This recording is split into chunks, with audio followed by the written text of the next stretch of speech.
ہماری فوج ان کا مقابلہ کر رہی ہے اور کیسے بہادری کے ساتھ اور صبر کے ساتھ جموں کشمیر کے بارڈر پر بسنے والے لوگ، پنجاب کے بارڈر پر بسنے والے لوگ اور راجستھان کے بارڈر پر بسنے والے لوگ جو ہمت سے ان تمام مصائب اور مشکلات کا سامنا کر رہے ہیں.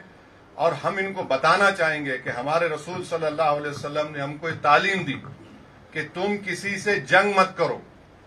یہ حدیث ہے، یہ تم کسی سے جنگ مت کرو، مگر اگر کوئی تم سے جنگ کرتا ہے تو ثابت قدم رہو. تو ہم کو اب ثابت قدم رہنا ہے. یہ سوال کوئی ہندو مسلمان کا، عیسائی کا، بودھ کا نہیں. یہ سوال دو قومی پارٹی کانگریس اور بی جے پی کے، ان کو بھی ان دونوں قومی پارٹیوں کو اپنی تو میں ختم کرنی چاہیے.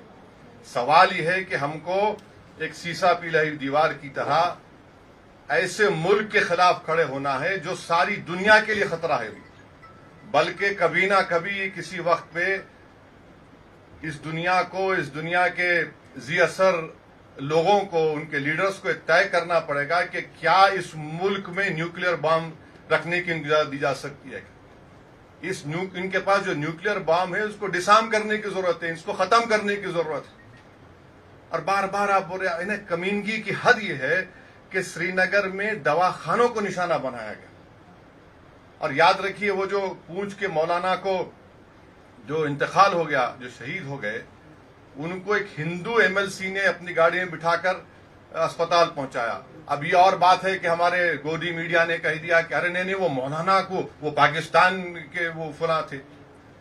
تو ہم کو یہ کوشش کرنا ہے کہ ہم پورے لوگ ایسے وقت میں اپنے سیاسی اختلافات کو سے اٹھ کر جب ہم اپنی فوج کے پیچھے کھڑے رہیں اور فوج بے باکی سے مقابلہ کرے، اور پاکستان کا جھوٹا پروپیگنڈا یہ گرا دیے وہ گرا دیے، انہوں کچھ نہیں گراتے، انہوں خود انشاءاللہ گریں گے، دیکھیں گے آپ. اور یہ ہونا چاہیے. یہ بار بار اس طرح سے دھمکی دینا، بار بار آ کر تنگ کرنا، بار بار آ کر ملک میں پریشانی پیدا کرنا، اور ان لوگوں کی وجہ سے آپ میری بات سے متفق ہوں گے کئی مسلمان جیلوں کو چلے گئے. 8 سال 7 سال جیل میں رہ کر نکلے وہ لوگ، بچے وہ، ان کا تو وہی نہیں ہے پھر. تو اس لیے میں سمجھتا ہوں کہ ہم لوگ متحد رہیں، اور جو لوگ شرارت کرنا چاہ رہے ہیں، جو لوگ خواہ یہ نفرت پیدا کرنا چاہ رہے ہیں، وہ بھی باز آئیں. ہماری دونوں نیشنل پارٹی سے اپیل کرتے ہیں کہ آپ اپنی تو میں بعد میں کر لو، پہلے فوج کے پیچھے ہم کو کھڑے رہنا ہے. اور یہ جو بار بار مداخلت پاکستان کی طرف سے کی جا رہی ہے، ہماری سرکار نے کہہ دیا کہ ہم اپنے انٹینڈڈ آبجیکٹیوز کو حاصل کر لیے. اگر آپ ایسکیلیٹ کریں گے تو ہم پیچھے نہیں ہٹیں گے. اگر پاکستان ڈی ایسکیلیشن کرے گا تو وہ وہی رہے گا. اگر پاکستان ایسکیلیٹ کرے گا تو کوئی بھی ملک خاموش نہیں بیٹھے گا. اور میں یہ سب جو بار بار میں یہ کہہ رہا ہوں، کسی کی محبت میں نہیں کہہ رہا ہوں. یہ وطن میرا ہے. ہم اس وطن میں، ہماری ماں کی پیٹ سے اس وطن میں پیدا ہوئے، اور جب انشاءاللہ ایمان کے ساتھ ہم جائیں گے اس دنیا سے تو ہم اسی وطن کی آغوش پہ جائیں گے، چاہے میں ہوں یا شبیر صاحب ہو یا آپ تمام ہوں. تو یہ پروپیگنڈا جھوٹا ہے پاکستان کا. اسلام کا نام لے رہے ہیں. ارے تم مبارک مہینے میں کیسا تم کہتے اسلام کا نام لے کے تم بچوں کو مار دیے. تمہاری 2 نیشن تھیوری کو ہم نے پہلے ریجیکٹ کر دیا تھا. تو میں تمام سے آپ سے اپیل کر رہا ہوں آپ کے ذریعے سے، کیونکہ صحافیوں کے درمیان میں بولنے کا فائدہ یہ ہے کہ انفارمیشن جلدی سے دوسروں تک پہنچ سکتی ہے. تو میں پھر سے جناب ماجد صاحب کا شکر گزار ہوں کہ آپ نے ماشاءاللہ ایک بہت بڑے فنکشن کا انعقاد عمل میں لایا. اور ماجد صاحب، آخر میں آپ کو ایک بات کہوں گا کہ خواتین کو بھی ایوارڈ دیجیے. خواتین کو بھی اردو کے ایوارڈ دیجیے. آپ پورے مرد حضرات کو دے رہے ہیں ایسا نہیں ہے. خواتین بھی بہت آپ کی جرنلزم میں ہیں، ان کا بھی آپ خیال رکھیے. یہ کیونکہ آپ کو اور ہم کو گھر کو جانا پڑتا ہے. تو یہ اس بات کا خیال ہے کہ بہت بہت شکریہ. السلام علیکم.